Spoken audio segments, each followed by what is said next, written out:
Здравейте! Днес ще тестваме най-компактната парочистачка Керхер SC1 EasyFix с комплект на крайници за почистване на твърди настилки. Основните характеристики на този уред са резервоар 250 мл, 1200 вата, 3 бара налягане, килограм и 600 приблизително тегло, време на загряване 3 минути, почиства приблизително 20 квадрата.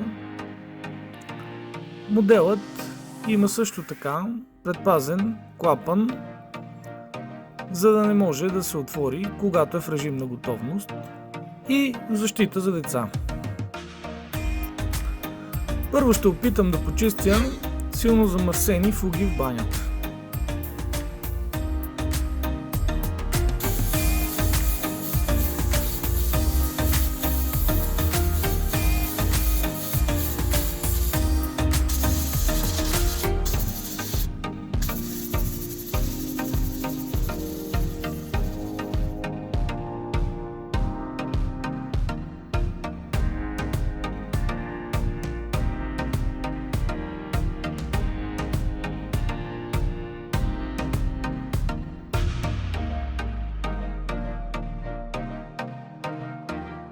Сами виждате, че резултатът не е особено задоволителен. Сега да преминем към силно замърсена фурна.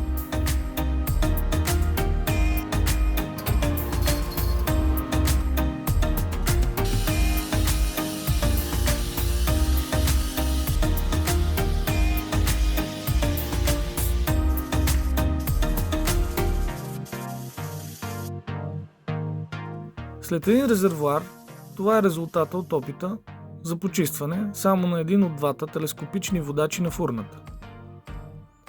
След 20 минути в изчакване да изтине и да може да бъде презаредена наново със следващите 250 мл вода, се опитах да почистя замърсената фурна и сами виждате резултата, който отново не е особено впечатляващ.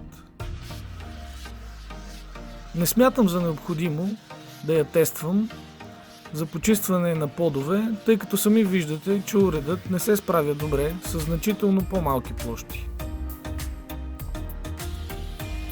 Когато човек избира такъв уред за почистване, първоначалната идея е да не се ползват никакви препарати и да се почистват трудно достъпни или силно замърсени повърхности, като фурни, котлони, смесители, фуги в банята, плочки и други.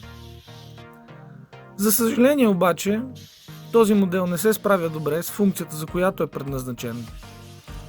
Не бих препоръчал избора на този модел, тъй като вместимостта на резервоара е прекалено малка, парата свършва само за няколко минути. Време, за което на практика човек не може да почисти нищо. Не смятам, че работата с този уред превъзхожда тази на обикновен парцал и препарат. Напротив. Благодаря за вниманието, до следващия път.